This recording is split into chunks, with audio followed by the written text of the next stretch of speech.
Well, hey, we're going to get started. It's 7:01, so we're going to go ahead and get this party going. How's everybody doing? Hanging in there? Looking forward to this warm weather, right? Yeah. All the snow is gone. Beautiful. We have come into an official spring month, so that's great. We love this. So welcome back. Well, Wendy and Ann and Scott and Zach and Marty and Pete and myself we welcome you today and thank you for being here. If you notice, Marty has on a Provoke t-shirt. Nice. Show that off. There you go. Yeah, you too can have one of these for the low price of $10. So if you want one, message me, chat with me, and I will get you one. So we'll get your address or whatever. And if you are not getting reminders or emails, go to provokedayton.com and you can sign up there, or you can put your email in the chat and I'll make sure that that gets in there. No problem. Whichever is easiest for you, we'll do that. And then Marty also, along with her beautiful t-shirt, does our Instagram and Facebook social media. So make sure you hop on there from time to time, like the posts and stuff. The more we get, the more we can spread out the word of Provoke. So she does a great job with that. We have videos on there, usually 4 times a month. So, so she keeps us on track. It's awesome. It's really good. So we're glad you guys are joining us. We've been discussing conflict. So giving feedback, and we kind of jumped into receiving feedback last time, which a lot of times when you talk about feedback, you think, oh, how can I do it better? I don't think I've heard a lot of people talk about how to receive it better, which I think is a very good competency to have in our lives, especially in this day and age, and communications of the utmost importance. Wendy walked us through some triggers last time when we're receiving feedback, and I just want to go over those real briefly. So they were truth, relationship, and identity triggers. So of course, the truth, the information that's being given to you, is that a trigger for you? Does that instantly tell you I need to behave a certain way or act a certain way? Relationship triggers, of course, by the person who is giving you the feedback and what that relationship is, whether it's a strained relationship or whether it's a good relationship, could go either way. And then identity triggers and how we handle ourselves and what we identify as, right? And that always comes into play. So from last time, I thought it'd be good to get a couple insights from a couple people about our last Provoke. So I asked Ty Wilkerson and Zach Johnson to talk about some insights that they gained from last time. So Ty, why don't you go first and give us some things that you thought about from last time.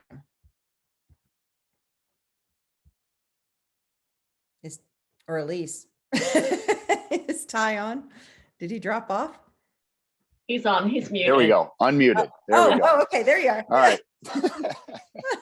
So yeah, thank you, Kathy. So I want to talk to it both from a work standpoint and also we'll call it a professional non-work standpoint. So if you know me, and you can see in the background here, I do a lot of sports, and some of my professional involvement is I referee both hockey and lacrosse up to a professional level. And so, as you can imagine, a lot with that is being criticized not only by the fans who are professional, referees in that standpoint, but also from a standpoint of we have evaluators that come to a lot of the professional and what I've been fortunate to be involved with is a couple of world events. I've traveled across the world to do world hockey and world lacrosse. And with that being said, you are scrutinized under every single game. And from that standpoint, you have to either accept what they call sharpen the saw, or you can take this as a personal attack. And I've been refereeing, I had the fortunate ability to referee for a little bit over 27 years now, both in hockey and lacrosse. And so I've seen a lot of different things come and go.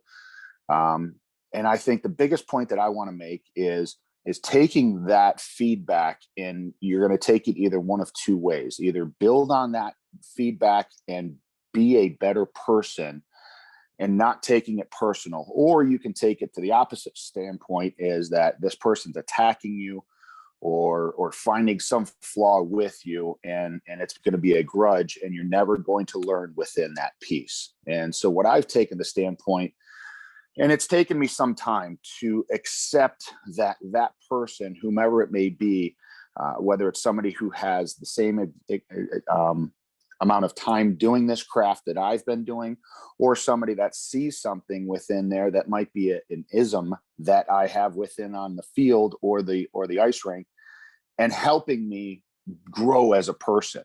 And so when we kind of talked about this in the hallway, it was one of those things, hey, I got a great story. Doing my last world event, which was the World Indoor Lacrosse Championships out in Vancouver, it was a great experience, in that there was a couple of things that I didn't even know I did as a quote ism on the field. When we got to our debrief after every single game, the guy told me about it, and I'm like, all right, yeah, I kind of, believe half of it. And he says, well, let's go to the game tape. And when you see yourself on game tape, everything comes to light. And he says, watch this. And he says, here's what I'm talking about. And you see it and you're like, wow, there it is.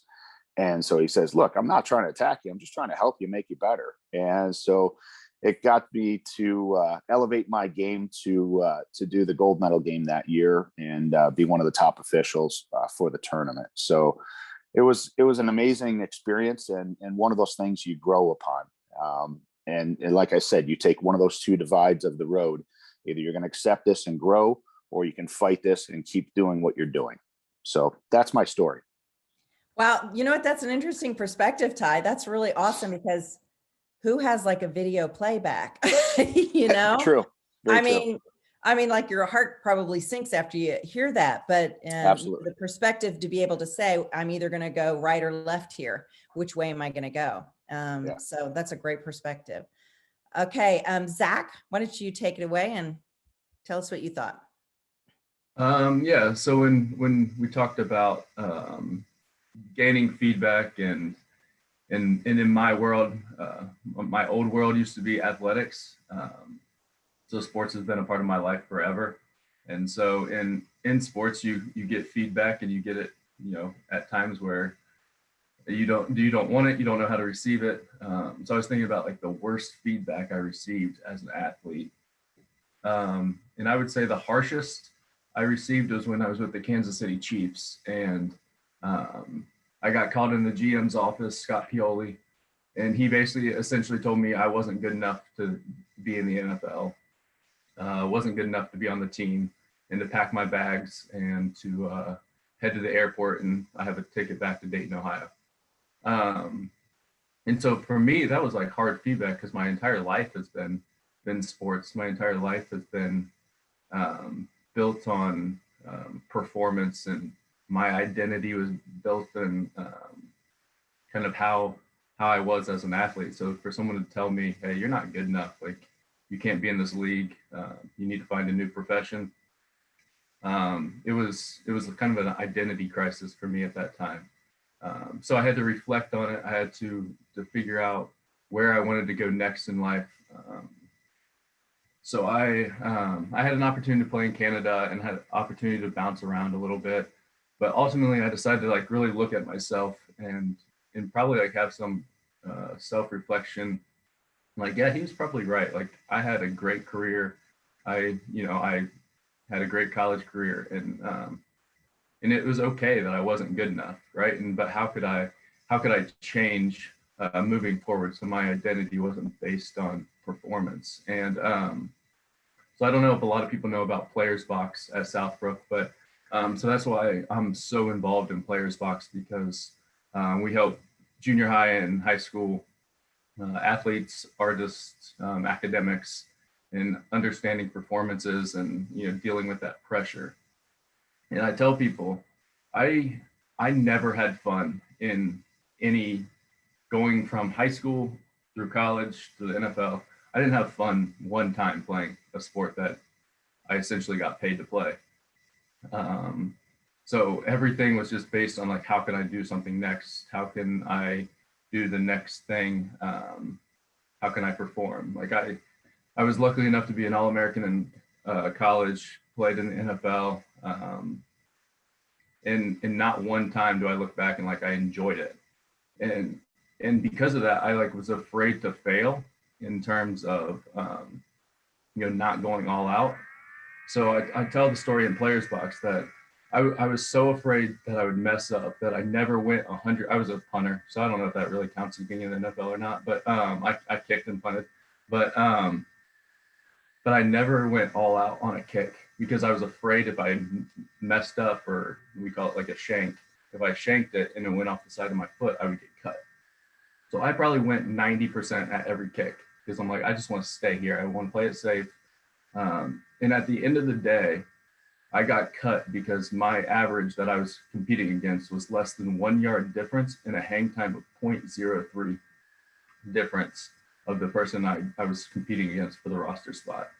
And so I tell people, I look back like, hey, I was afraid to get cut, but because I didn't go all out, I still got cut, right? And so I think just like the lesson for me is that like everything happens for a reason, and now I get to like I mean, my real job is in commercial real estate, but my passion is in Players Box and helping student athletes deal with that pressure. So that's kind of my story.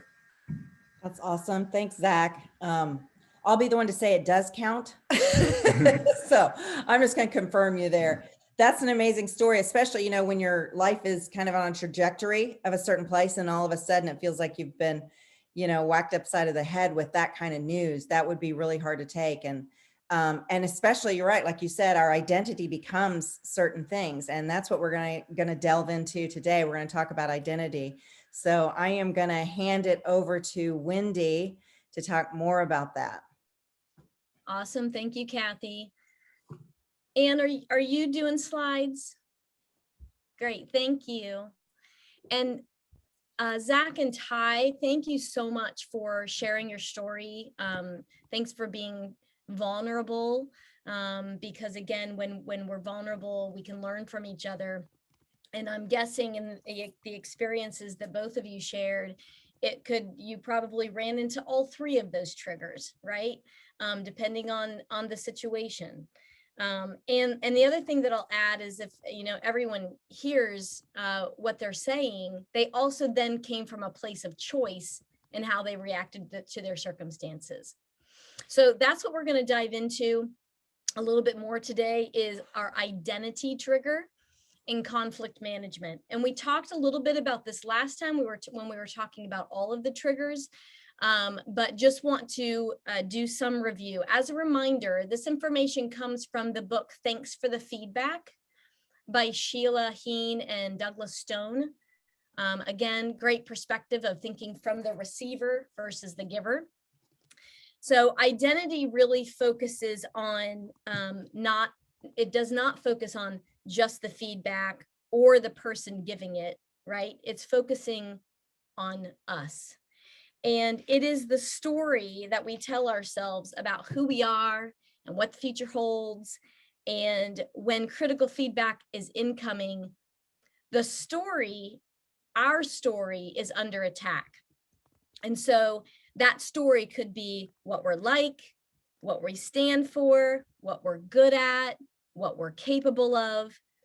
And when feedback contradicts or challenges our identity, our story about who we are can really unravel. And so the other perspective to think about is our brain is involved with this, right? So our brain's defense mechanisms kick in. And before the giver gives out that second sentence, we're already gearing up for the counterattack, or we might be getting ready to pass out, one of the two, right? And so our response can range from a minor adrenaline shift to profound destabilization.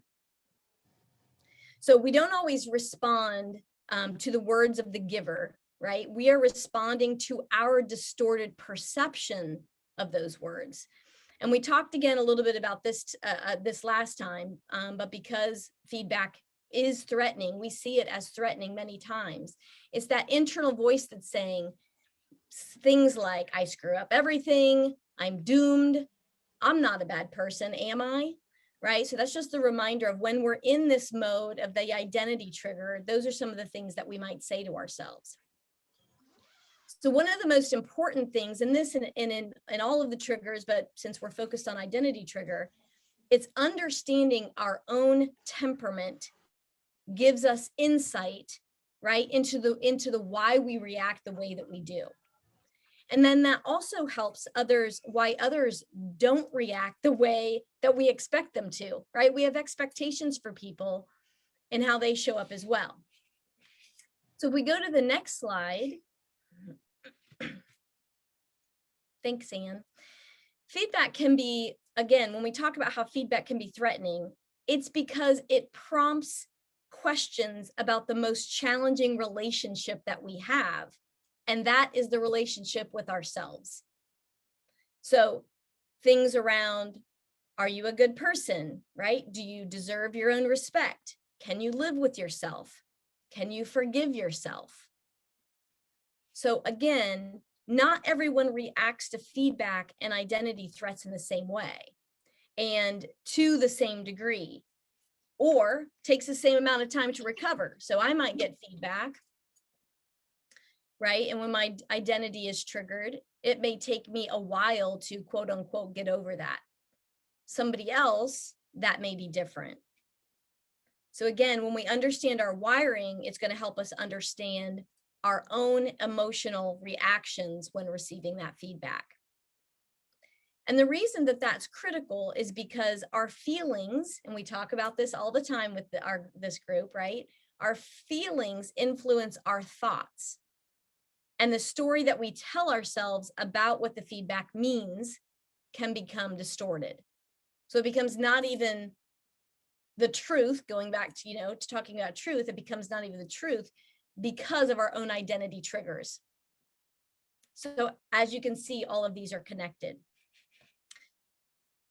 And then once we see that the feedback, and we can see the feedback clearly, the next part of what we want to do is to really figure out how to square the feedback with our identity.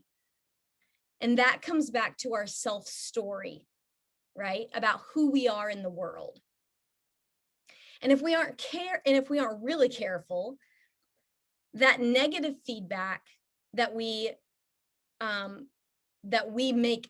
get, right? Or that we make negative feedback, and perhaps it's not even negative, can become the headline in our identity story. So go back to what Zach and what Ty were saying. If they allowed that feedback to them to be truly negative versus what can I learn from this, that could have been their headline, their entire life, right? Their story. And all the other things that we know about ourselves can get shoved to the back page, right? So the story of who we are can become very negative versus the truth of who we really are at our core. And that's when we talk about how our feedback gets exaggerated. That's when that happens. Our feedback gets exaggerated when we start making up the stories in our head about what they're trying to say about us personally.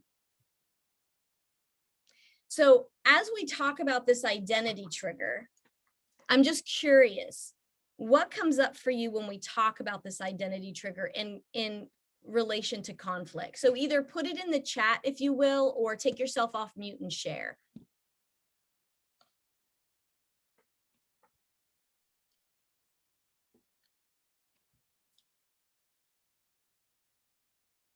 Yeah, emotional intelligence.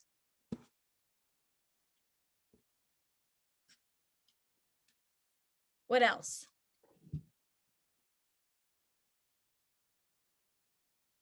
Ty or Zach, based on what the story that you shared, what comes up for you as you think about what I just talked about with regards to identity triggers?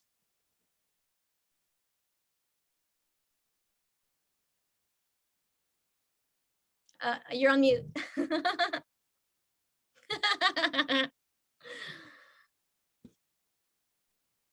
I would say the emotional triggers would be you've been put on a pedestal And when somebody critiques that, that pedestal now becomes a little wobbly, and you're trying to center yourself back on that pedestal, saying, I'm good enough to be here.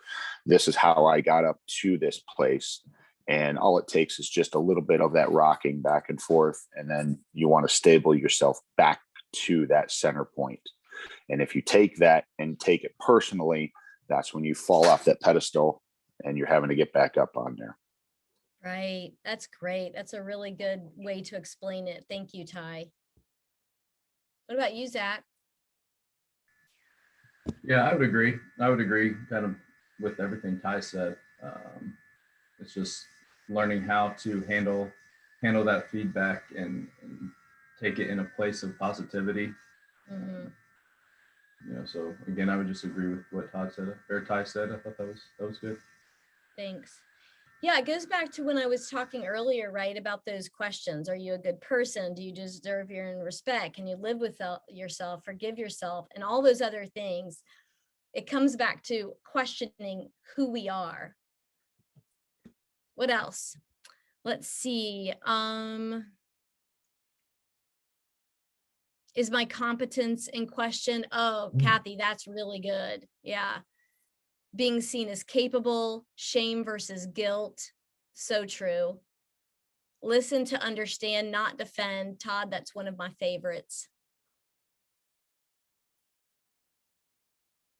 Is being seen as a good Christian, quote unquote, a good Christian, feeling so much stronger than a thought.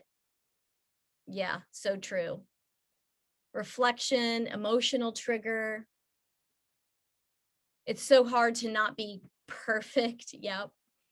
And the fear of not being good enough. Yeah, thank you. And so as we dive into this a little bit deeper, Anne's going to take us a little bit deeper with into this, and then she's going to walk us through an exercise as well. So Anne, I'm going to turn it over to you. Thank you, Wendy. What a great framing. Thank you, my friend. And Ty and Zach, what great stories is a way to segue into this deep dive we're going to do around identity and conflict. So what I'm going to do is kind of walk us through. So once that conflict happens, what's the internal process that happens inside of us? And what are some tools that we can use to help get us more in balance? Ty, you really said it beautifully. That pedestal, you talked about the pedestal starting to wobble. Of all of the triggers, identity is the one that will most throw us off balance, the identity trigger. And as soon as we have it, we start this internal debate inside of ourselves. So we're getting a message that seems counter to who we feel that we are, represents who we are. And so it puts us into this kind of questioning mode, right? Am I this? Am I that? Am I not this? Is what they're saying true? Have I been wrong the whole time about who I am? But what often happens in conflict is we don't explore this. We blow by it, and we proceed in the conversation, which already has us off balance. If we proceed into a conversation and have not really reflected on this, we already are coming in wobbling into a conflict conversation, okay? So I want you to be thinking about, because I'm going to ask you to put into chat, and some people have already started this. So let's anchor around what is identity. So identity, think about this as it relates to who we believe we are, what we stand for, what's important for us. It defines our self-esteem. It's the positive way that we want to be viewed by others. Okay. And it often is in the form of I am a what? I am competent. I am kind. I am a good XYZ. Zach, I am an athlete that performs. So I want you to just take a minute to think about one of your claims of identity for yourself, an I am statement, and I want you to put it into chat, right? This is a self-awareness reflection that I'm having you do right now. So I am what? Something you're proud of yourself, something you hold yourself to. So for example, I would say, I am responsible. That's something about my identity that I hold as really true and important for me. Think about your values, because oftentimes identity comes from values. So let's see what people are going to start to write in. Yep, I'm honest, dependable. I'm a father, a keeper.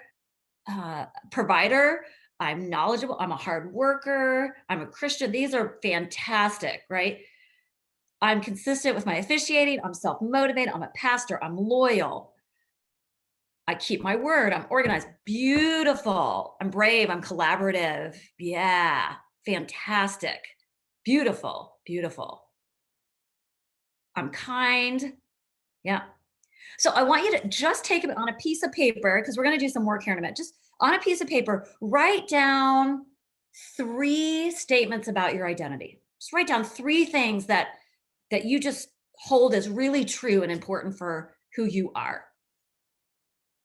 And you can build on the one you've already. So Tina wrote, I am loyal. So Tina, write, you don't have to write them in chat, write them on paper. I am helpful. I am, right? I'm self-sufficient, all those things. Fantastic. So have those in your pocket as we move through these additional pieces.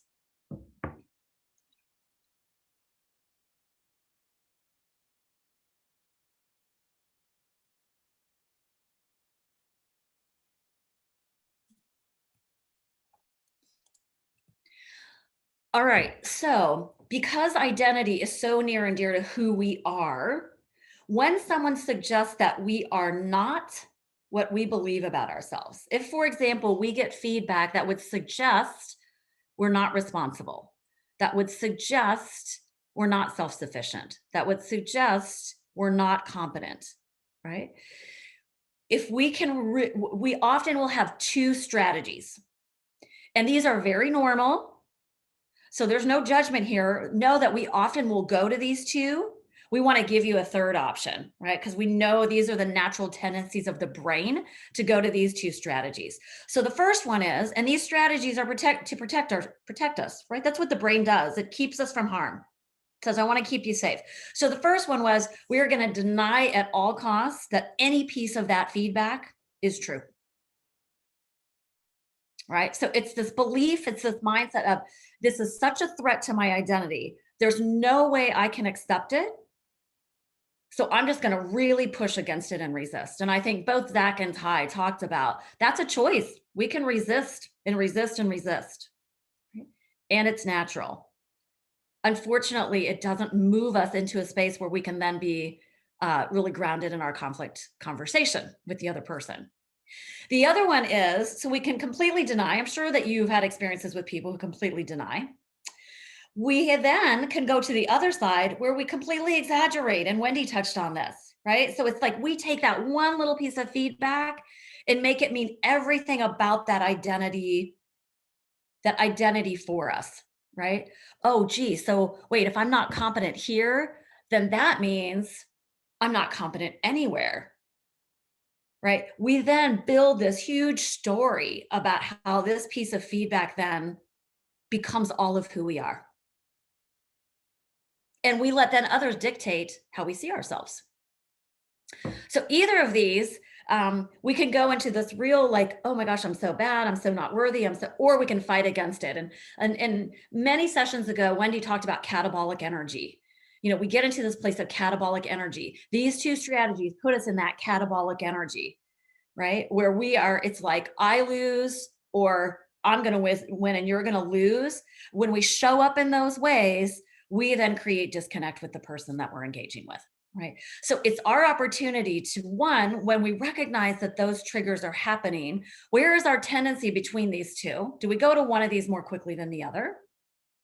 I go to B more quickly than the other.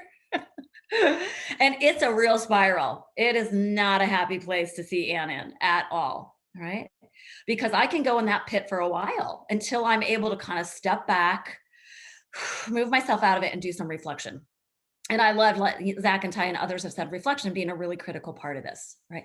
So here are some strategies we want to give you for how do we manage ourselves when we have the identity trigger that will enable us to then get prepared for going back into a conversation when we've been triggered, okay? So the first one is going back to that self-mastery side of emotional intelligence, is really digging into the question about, what about my identity feels at risk here? And not only that, what meaning am I making it about me? right? So it's kind of an if-then story that happens in our mind. Gee, if I'm not kind, then I'm a bad person. Gee, if I'm not competent, then I'm not worthy of XYZ, right? We make these stories up. And so if we can actually step back, realize we have the identity trigger, and move through these questions, we can rebalance, right? We can start to rebalance. The second strategy is what's called adopt the and stance. Okay. And the and stance is recognizing that we are both dark and light. Recognize that we both have expressions of showing up in really good ways and showing up in ways that aren't so helpful. We all have places where we're really competent and not so competent. So it's expanding our ability to hold the truth of our identity as an and both rather than an either or. Okay. And so some of the mindsets, remember, we have talked about how thought drives emotion, drives action. The power and leverage of changing how we show up anywhere is around mindset. So here are some mindsets that we want to offer to you to begin to think about when identity is triggered and we're going to go into a conversation with someone, right? So if we can embrace these things, the mindset of, I'll make mistakes. That's part of being human, right? My intentions are complex. I may have been really clear about one part of my intention, but not so clear about another, and maybe I acted out of there. And the third one is, let me step back and recognize that in any situation, I have some contribution to what's occurred. It might not be equal, it might not be 50-50, but there's some contribution that we want to be able to say, this is my part of it. Okay. So here's what I would like you to do on that piece of paper that you have, okay? I want you to, so look at all of your identity statements and think about a situation where you had an identity trigger. Like Zach and Ty both had great kind of examples of identity triggers, but really take a minute to discern a situation where you know it was about identity. And then on your page, I want you to answer these 3 questions.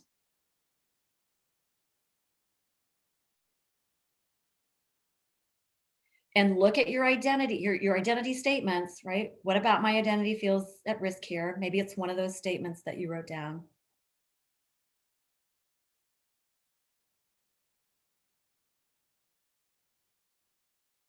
But what does it mean to me? Put it in an if-then statement. If I'm not this, then I'm X. Or if I am this, I am X.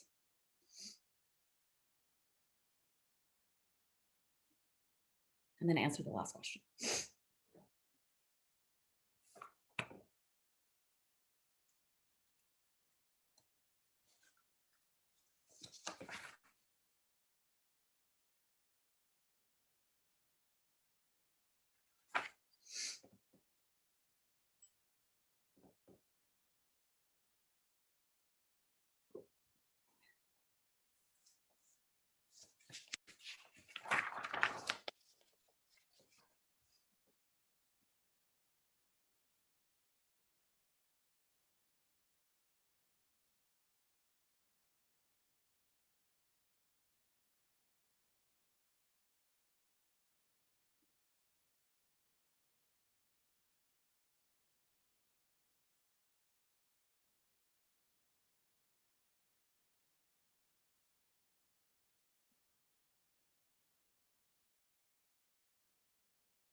And I'm going to ask 2 people to share. I would love to hear from some folks that we haven't heard from in a while. I'll hold off on calling on anyone until I hear from volunteers first.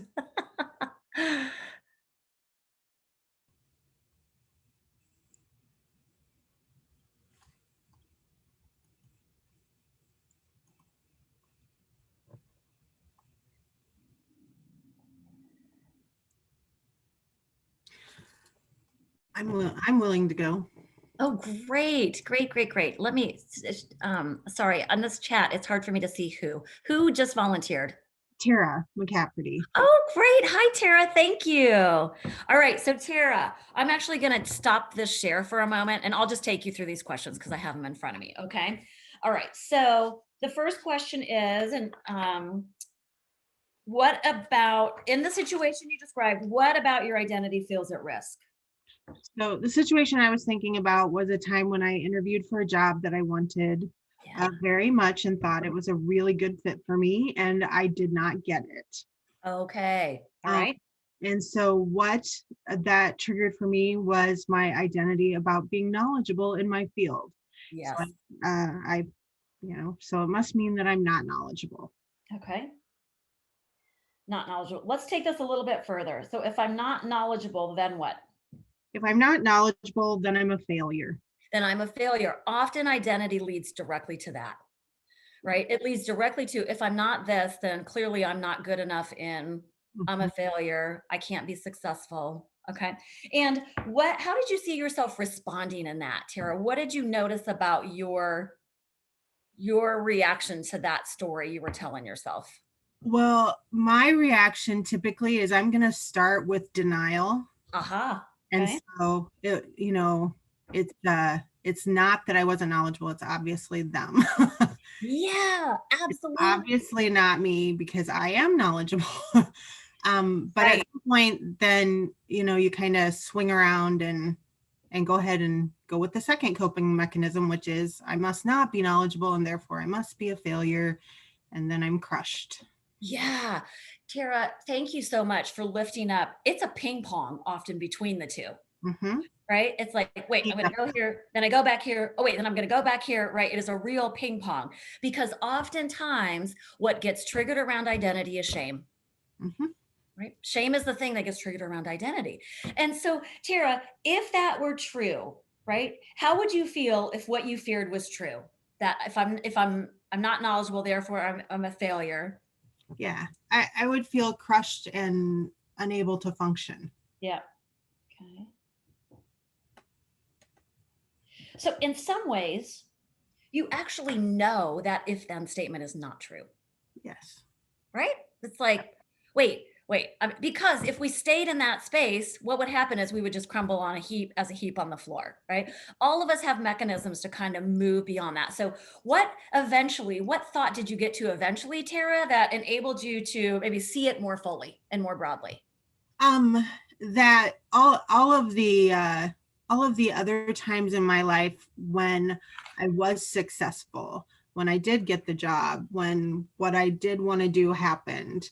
So, this one job, this one time I didn't get picked or I didn't get the, result is not the defining moment of my life. There are many others where I was the one that they picked or I was successful.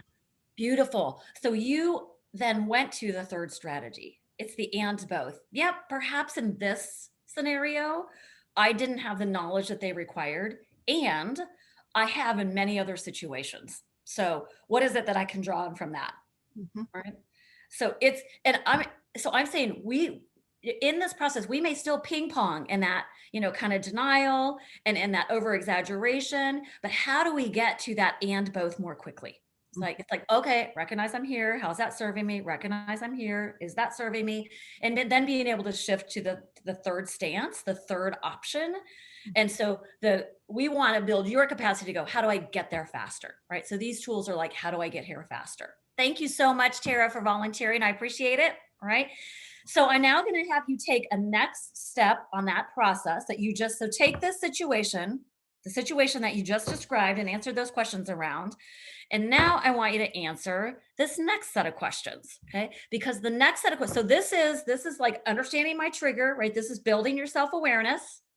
The next one is, all right, how do I get myself anchored as I go into the conversation? Because the whole intent to go back to a conflict situation where your identity has been triggered is to regain your balance, so you can show up in a balanced way.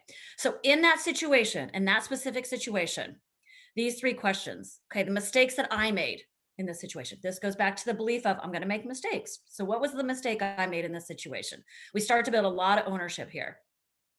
The way I contributed to the problem or conflict. How did it's like taking back our power to be able to make a choice. Take back your power to make a choice. And then the last one is, so as I think about my intention in this conflict moving forward, what will it be? So it could be things like, I'm going to acknowledge their perspective. I'm going to be curious. I'm going to grow from this. I'm going to continue to fight against it. Right? Let's get really clear about, remember, our intentions are complex. So how do we start to make those visible to help prepare us to enter? And Tara, since you've given us a situation, I'm going to come back to you around your reflections around these questions. Okay. If that's okay with you. Yeah, Thank you absolutely. very much. Okay, great.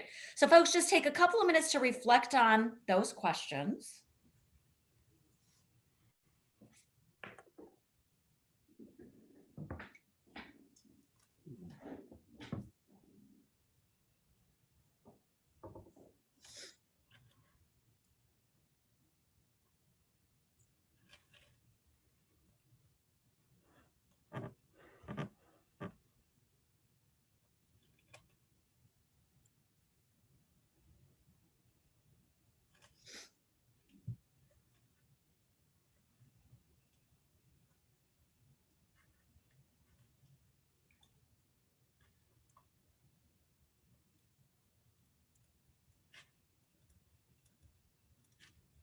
And Tara, you give me the thumbs up when you're ready.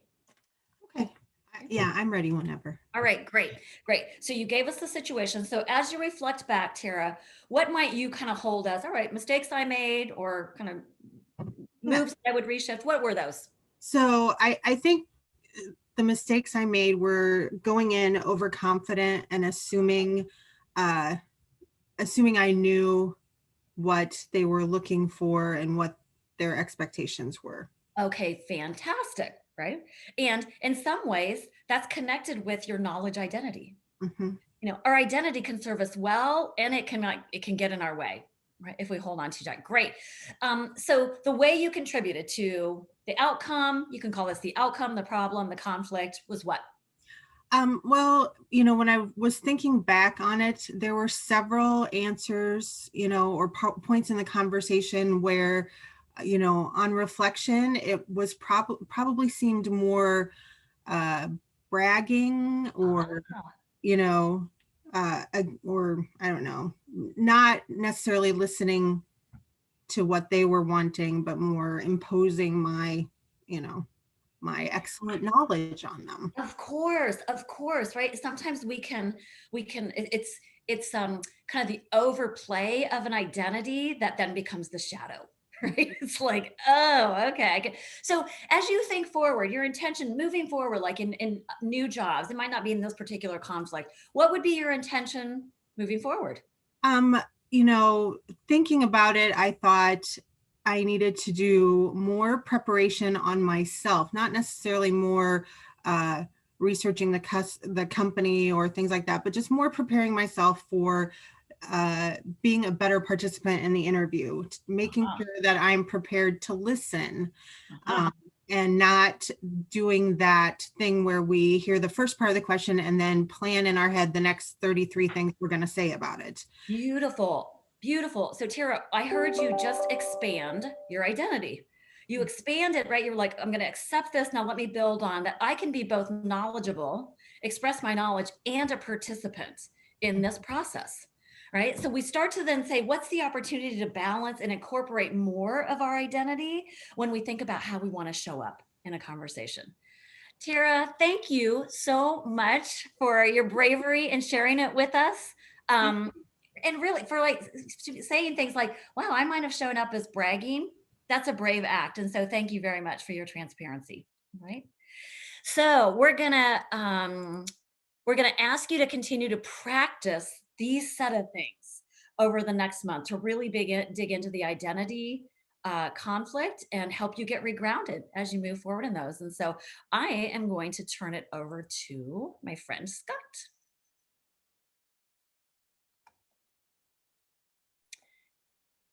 Perfect. Hey, thank you for sharing. Really appreciate it. What's funny, I was listening to Ty and Zach, and so I played golf in high school. So there isn't much feedback, and well, there's feedback, but it's all nonverbal. So someone can't get in your face and yell at you during a golf match. But I can't even imagine the feedback that both Ty and Zach, especially as a referee. And so thanks for sharing that. Just really grateful. And this all really begins with the triangle. And I'll probably talk about the first triangle first, which is in order for me to understand the love that God has for me, I need to kind of walk through my own identity and where it came from. And it's hard work. And for me, it was just deep inner work. And I've shared this before, and I'll continue to share it. And I don't use my past to torture myself. Hopefully, I use my past to be useful to other people. But the first triangle, quite frankly, for me, it's the lies that I told myself about my identity and what I attached to myself, and the behaviors that drove me. The words that I heard from society or people, or the words I didn't hear but I made up inside my head. And you know, I have a lot of experiences, and I'm not afraid to share them. I've made epic mistakes. It doesn't matter whether you made big ones or little ones. Probably where I would be most concerned if someone just said, you know, I don't have any mistakes and I'm in good shape. I'd probably say you probably need to duck. Life's going to hit you pretty hard. But the secret is to move through this first triangle so we can begin to identify and understand the love and the grace that's available to us, and an incredible, graceful, loving God. Next slide. Because it's a journey for all of us. And my own journey brought me to this place where I wanted to do this deep work. And quite frankly, I had a real thinking problem in my life. And when my thinking was broken, it led to a lot of other shenanigans inside my life. And that thinking problem created a really messed up identity in who I thought I was. To protect myself, I created a bunch of masks, and I was a chameleon, and I wore those to portray what I thought people wanted to see and hear, which was a big lie. And so ultimately what I ended up doing was I just ended up lying to myself. And then I just lied to others. I would lie for no reason at all. I would just lie to lie. If you caught a fish, mine was just bigger. Whether it was or not, I would just make that up. And that was all out of arrogance and self-centeredness and selfishness. And so the work in the first triangle, it really allowed me to accept the fact that I was a liar. And see, when I could admit I lied, and then I can accept that I lied, then I had this amazing power to change. And I think that's the power for me in the first triangle. Next slide. Because I read this quote and I love this. I have a great respect for the past. If you don't know where you've come from, you don't know where you're going. And it's so important. And again, it's not to use our past to torture ourselves. And Terry, you talked about this. Look, hey, how can I take that experience? And then how can I take that experience and build off into the future? And I think sometimes we build this prison inside of ourselves around our past experiences. And we should probably just unlock the gates, right? And allow ourselves to step out and say, I don't have to be that same person again. Next slide. Because I love the shapes, and I use them all the time, and I use them every day. And I use the circle, which I'll talk about when we close, every day in my head. The triangle really allowed me to move to where I am today, and it really starts with awareness and building towards, hey, the words and experiences that I heard through people. How did that create my identity? Is that identity true? Is it untrue? Who does he want me to be? Who do I want to be? And when I'm able to do that, I can admit where I made mistakes. I can accept those mistakes. And then I have the ability to change. I'll share something with you. When I was younger, I took $40 out of my dad's wallet in high school. I had a date and I didn't have any money. And I went on the date, and one thing led to another. Anyway, for years, every time my dad got mad at me, I thought he got mad at me because he knew I took $40 out of his wallet. And when I was in my 40s, I made amends to him for that. And guess what? He never knew. But that one event held me back on having a better relationship with my dad. And so when I can admit the fact that I was a liar and maybe I stole from him, and then I accept that and I make amends for that, then I have an amazing ability to change. Now that's a really epic event. It doesn't have to be that big. It's just when I can admit it, accept it, and then I have the ability to change. And then amazing things can happen in our lives. I have complete freedom in my relationship with my dad. And whether it be, a small item or a big item, it's the awareness that leads to acceptance, that leads to change. Next slide. Which is ultimately the gift, is when we can move towards understanding ourselves. So our own awareness allows us to be aware of others. And it's a beautiful gift. Here's a great example. This is my opinion. Who here does not like people who are late to meetings? Raise your hand if you don't like it. Okay. In my experience, I could be wrong here. The people that get most upset are the people that are habitually late. Does that make sense? Right? So, but when I can accept the fact that I'm late, right? If I'm late, my own self-awareness that I'm late, I can admit it, I can accept it, and then I have the power to change it. Because when you can accept your own part, here's my opinion, then we can begin to accept other people and their part. In my own life, in this triangle, when I have resentment towards other people, or I begin to judge other people because my identity's been torqued, or it's been offended, or it's normally, in my experience, it's work that I'm not willing to do on myself. I'm willing to take that thought and then anxiety and the shenanigans that go along up in here, and I want to push that towards other people, places, or things, because I'm not willing to do the hard work inside sometimes. And I would say for me, the majority of the time, that's the case. When I do the work and I walk through the work, then amazing things can happen. Next slide. Which is really the last stage of, in my experience, is the diagnosis is walking through where we have picked up our identity. And by the way, for a lot of people that I'll work with, because I'm really involved in recovery and I love it. And I love watching people that are really broken, lonely, tired, and super afraid in life be redeemed and restored. And when we're able to walk through this triangle and do this, amazing things happen inside their lives. They can accept their past, and then they can begin to build a brand new future. The circle for me is the circle that I can use every single day. And I've done the hard work inside the triangle. And eventually I need to work on it all the time. But the circle allows me maybe not to create another identity, right? I made a mess of my life. I've made mistakes. I don't use those to torture myself at all. I use those hopefully to be useful to other people and useful to myself.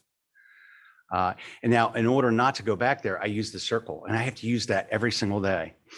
And the circle is a real gift, even inside of a meeting or even inside of conflict. I can use the circle to dig in regards to my own self-awareness.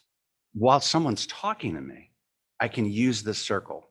I can begin to dig. I can begin to discover where I am in that situation. Where's my part? Some of the things that Anne's were talking about. How am I contributing to this conversation? Then I've got to leave that, and this is just my opinion. I've got to move from the right side of the circle to the left side of the circle. So what I have to be able to do is then I have to go to somebody else, and I have to get these shenanigans out of my head into somebody else's ear. And when I can get them into their ear, then they can coach and guide me and actually encourage me to take action and move forward. And the shapes are really powerful to me. Maybe I'm just a really simple person. I like picture books. I love Dr. Seuss.